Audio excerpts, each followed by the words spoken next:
அன்பான தேவதை தொலைக்காட்சி நேயர்களே, உங்கள் அனைவருக்கும் என்னுடைய அன்பு வணக்கம். நேயர்களே, நாம் நாளும் ஒரு திருக்குறள் என்ற நிகழ்விலே சந்திக்கின்றோம். இன்றைக்கு ஒரு குறள் பார்ப்போமா?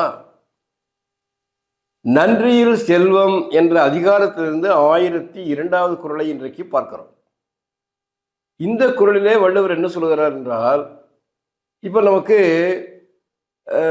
நல்ல உணவு உண்டால் மகிழ்ச்சி, நல்ல உடை உடுத்தினால் மகிழ்ச்சி, நல்ல அணிகலன்களை அணிந்தால் மகிழ்ச்சி, நல்ல திரைப்படம் போய் பார்த்தால் மகிழ்ச்சி, நண்பர்களோடு சேர்ந்து சுற்றுலா சென்றால் நல்ல மகிழ்ச்சி, நல்ல கல்வி கற்று நல்ல வேலைக்கு போனால் மகிழ்ச்சி. இப்போ இதெல்லாம் எதனால் ஏற்படுது? நம்மிடத்திலே பொருள் நிறைவாக இருந்தால் நன்றாக உண்ணலாம், நன்றாக உடுக்கலாம், நன்றாக செலவு செய்யலாம், நன்றாக மகிழ்ச்சியாக வாழலாம். இப்படி ஒருவன் எல்லா இன்பங்களையும் பொருளால் அடைய முடியும் என்று கருதி ஏராளமான பொருளை சேர்த்து வைத்துக்கிறான். ஆனால் அவங்ககிட்ட ஒரு சின்ன தீய குணம் இருக்கு. என்ன தீய குணம்னா, யாருக்கும் கொடுக்கறது இல்லை. பிறருக்கு கொடுக்காமல் இவன் மட்டுமே வைத்திருக்கிறான் என்று சொல்லுங்கள். அப்போ அவன் எப்படிப்பட்டவன் அப்படின்னா, அவன் நல்ல பிறப்பா பிறக்க மாட்டான்னு வள்ளுவர் கோவப்படுறார். கோவப்பட்டு சாபம் விடுறார். டேய், நீ மனுஷனா பிறக்க மாட்டா, பேயாக பிறப்பா பிசாசாக பிறப்பார்னு, நீ நல்ல பிறப்பு பிறக்க மாட்டான். நல்ல பிறப்புனா என்ன? மனிதனாக பிறக்க மாட்டாய் நீ.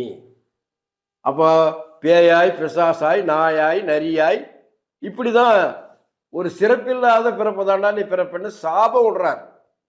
பிறப்பு உண்டா இல்லையா என்பதை பற்றி நமக்கு கவலை இல்லை. ஆனால் தான் சேர்த்து வைத்திருக்கிற செல்வம் பிறருக்கு பயன்படாமல், பிறருக்கு கொடுக்காமல் வைத்திருந்தால் நீ மனிதன் கிடையாது, நீ மோசமான பிறப்பை அடைவாய் அப்படின்னு வள்ளுவர் திட்டுறாரு, சாபம் விடுறார். என்ன சொல்றார் பாருங்க. பொருளானாம் எல்லாம், எல்லாம் பொருளானாம், எல்லா இன்பங்களும் பொருளால் விளைகிறது, செல்வத்தால் ஏற்படுகிறது என்று ஈயாது, யாருக்கும் கொடுக்காமல் சேர்த்து வச்சிருக்கிறான். இவன் சேர்த்து வச்சு ஈயாது, யாருக்கும் கொடுக்காமல், இவரும் அப்படியே கை அழுத்தம், அப்படி இறுக்கி பிடிக்கிறான். யாருக்கும் கொடுக்காம செல்வத்தை தானே இறுக்கி பிடிக்கிறான். இவரும் மருளானாம் மானா பிறப்பு.